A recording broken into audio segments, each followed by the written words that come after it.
Super এইটে টানা ২ match হেরে সেমির দৌড় থেকে এক প্রকার ছিটকেই গেছে বাংলাদেশ। তবে কাগজে কলমে এখনও বেঁচে আছে টাইগারদের স্বপ্ন। ঠিক উল্টো চিত্র ভারতের ক্ষেত্রে। তারা ২ জয়ে সেমিতে ১ পা দিয়ে রেখেছে। তবে সেখান থেকেও পা হরকাতে পারে তারা। আর বাকি ২ দল অস্ট্রেলিয়া ও আফগানিস্তানও সেমির লড়াইয়ে ভালোভাবেই আছে। অর্থাৎ এই গ্রুপ থেকে এখনও ৪ দলের জন্যই সেমিতে যাওয়ার সুযোগ আছে। সুপার এইটে নিজেদের শেষ ম্যাচে যদি অস্ট্রেলিয়া ও আফগানিস্তান জেতে, তাহলে ৩ দলের পয়েন্ট সমান ৪ করে হবে। সেক্ষেত্রে বাংলাদেশ নিশ্চিতভাবেই বাদ পড়বে। বাকি ২ দলের মধ্যে ভারত নেট রান রেটে এগিয়ে থাকায় তারা সুবিধাজনক অবস্থানে থাকবে। এখন ভারতের নেট রান রেট ২.৪25।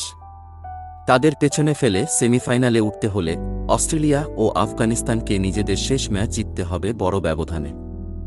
ভারতের নেট রান রেট ছাড়িয়ে যেতে তাদের বিপক্ষে অস্ট্রেলিয়াকে জিততে হবে অন্তত ৪১ রানে।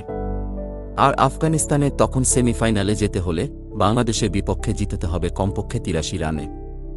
অর্থাৎ অস্ট্রেলিয়া ভারতকে ৪১ রানে হারালে আর আফগানিস্তান বাংলাদেশকে ৮৩ রানে হারালে তারা ২ দল সেমিতে যাবে। বাদ পড়বে বাংলাদেশ ও ভারত। আর যদি ভারত ও বাংলাদেশ তাদের নিজ নিজ খেলায় জিতে যায়, তাহলে ৬ পয়েন্ট নিয়ে গ্রুপের শীর্ষ দল হিসেবে সেমিফাইনালে উঠবে ভারত। অন্য ৩ দলের পয়েন্ট হবে সমান ২ করে। তখন নেট রান রেটের ভিত্তিতে দ্বিতীয় দল হিসেবে সেমিফাইনালে উঠবে অস্ট্রেলিয়া, বাংলাদেশ ও আফগানিস্তানের যে কোনো একটি।